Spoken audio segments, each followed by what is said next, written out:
photograph selfie is said to have been taken in 1839, although the word selfie didn't originate until 2002.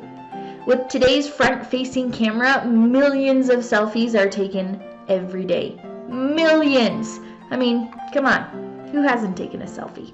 But even before the first photograph selfie, these images of ourselves have been around for centuries. The art selfie, or the self-portrait as it's known in the art world, is when an artist creates and paints a picture of themselves.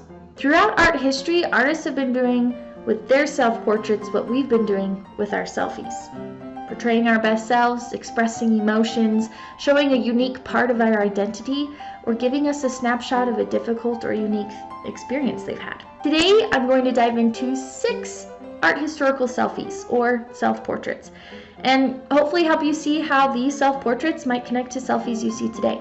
Narrowing my list down to just 6 was extremely difficult, so if your favorite didn't get on the list, write it in the comments below. Let's chat about it. Also, before getting started, if you're new to my channel, I'm Mrs. Alder, a teacher and lover of art history. If you want more educational and fun art history videos, make sure you subscribe to the channel and hit the bell icon so you can get notified when I publish new videos each week. The first self-portrait we're going to talk about is Sofonisba Anguissola. This is her self-portrait from 1556. Anguissola was a female Renaissance artist, which was very rare because in this time period, men ruled the art sphere. She became an artist after her father taught her some of the art style, he himself being a famous artist. We can see she is painting an image. It's an image of Mary and Christ, the Madonna and Child. She does a couple of things with this selfie here. First, she portrays herself as a sharp, strong, but also calm and simple woman. She holds artist's tools in her hands, the paintbrush that you can see in the palette down below. But she also shows off her skill and her talent, as you can actually see a painting that she's working on in the background. Look at the skill that she masters with the modeling and the clothing and the colors. It's very Renaissance, but also the emotion that's behind it. It looks like a mother and a son in a secret and quiet embrace. Here, Anguissola is showing off her unique identity. Selfie number 2 is done by Caravaggio, a famous Baroque artist. This one's called Young Sick Bacchus, and it was completed during 1593 to 1594. Now, during this time, records show that this was immediately after Caravaggio arrived in Rome. He got sick and spent 6 months in the hospital with what was most likely malaria. And this is the image he painted after. Now, this is Bacchus. Bacchus is a Greek god. He's the god of revelry, the god of wine, the god of a good time. So you can see a little bit of Caravaggio's personality as he portrays himself as Bacchus. But upon further and deeper analysis of this, you can kind of see some sickness that is happening in Bacchus's face. Some of the side effects that Caravaggio experienced with malaria was jaundiced skin, yellowing eyes, pale lips. Look at young Bacchus here. He's got a weird pallor to his color. He's got these very, very pale lips. And looking at his eyes, yeah, he looks like he's having a good time, but it looks kind of strained. So perhaps Caravaggio here is portraying a difficult experience that he went through. Maybe you can compare it to today's hospital recovery selfies. Now, this is a pretty early period of Caravaggio's work.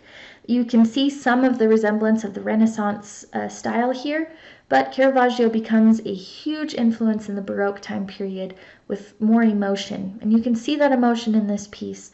It becomes pretty typical of Caravaggio's later Baroque pieces. Selfie number 3 is by Judith Leyster from 1633. Now, Judith is in the Baroque time period, but in the north. She's one of the first successful female artists from the Netherlands. In the north, they likely painted genre scenes, which means scenes of the interior. You would see regular people and everyday life being painted in art. Looking at this piece, first you get a little thrown off. She most likely did not paint in this outfit. I mean, look at that collar, very restrictive. But dressing herself up like this, she makes herself more serious, she makes herself unique, but also she gets to show off her talent. I mean, look at the lace on that collar. Look at the silk in her skirts. She's talented. There's no denying. You can also see the piece she is working on. It's a young fiddler in a typical genre scene. She's holding her paintbrush, she's holding her palette, she's showing herself as a serious yet talented artist. And finally, check out that gaze. She's looking at you in a way that says, hey, I'm good at what I do. But also she does it in a way that kind of plays it off. Look at that smirk.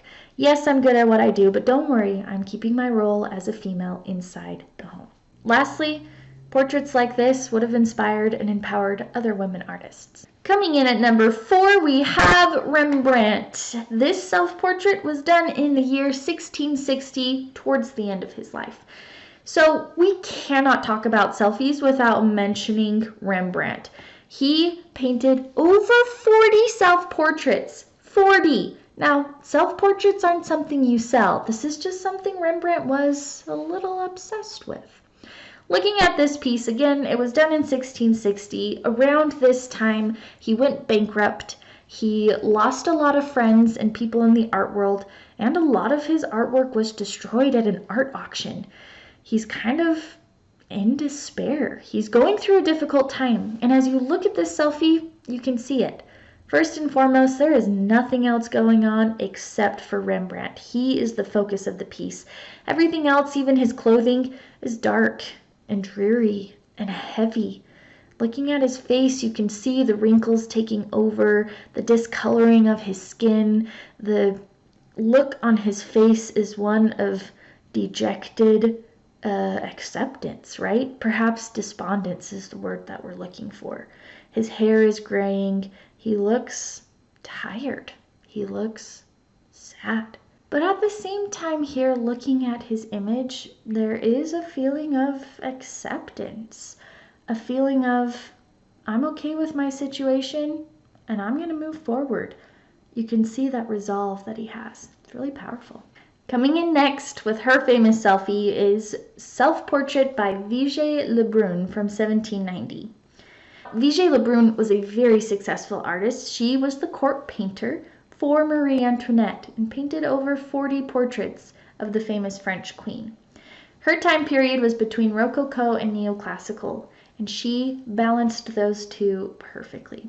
When you look at her, she shows herself as young, as vibrant, as talented, and as of the upper class, because she was working for the queen.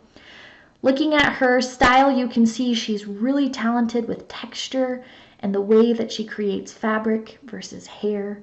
You can see it in the lace collar, you can see it in the velvet sash, you can see it in the sheerness of her cap.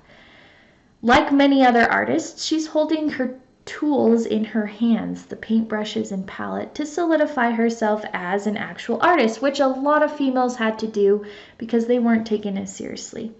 Again, just like Judith Leyster, she glances out at you and says to you, yes, I am an artist. Yes, I am very talented. Yes, you can take me seriously, in a way that makes it not so alarming, not so stark. She's gentle about it. She's approachable. Yet another empowering selfie that helped other women artists along. Our last selfie is by Gustave Courbet from the year 1845. It's called Le Désespéré, which means hopelessness or despair. This piece was completed earlier in his career. He had not yet proven himself as a successful artist. It's romantic in style, although Courbet does go on to start the realism movement. But let's look at the piece. Perhaps this is how he felt at the time. After dropping out of law school and struggling to gain footing in the art scene, he was frequently being rejected. You can see that in this piece. Later, in his much more successful career, he would say, "How I was made to suffer despair in my youth," which we can clearly see in this self-portrait.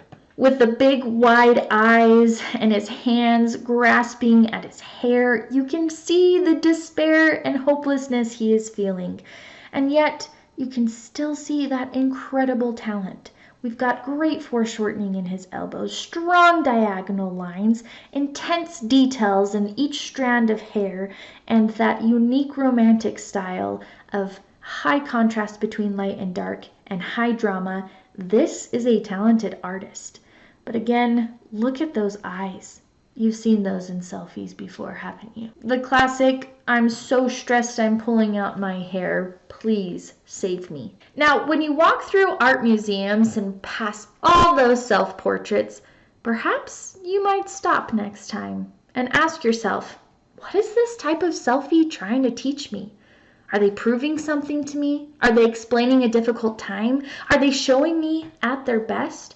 What can I learn from this artist? What can I learn through this portrayal of themselves? The same goes for selfies that you see today. Perhaps your friends are trying to tell you something, trying to portray them as their best selves for a reason, trying to shout into the universe, please help me, I'm pulling out my hair. This is one of those ways that we can stop, we can listen, we can try and figure out how we can help, we can connect on a deeper level. If you enjoyed this video, please hit that like button, and don't forget to comment your favorite self-portraits or any famous selfie from history in the comments below. Subscribe to my channel and hit the bell icon off to the side so you can be notified when I release new art history videos each week. And remember, the art just keeps getting better.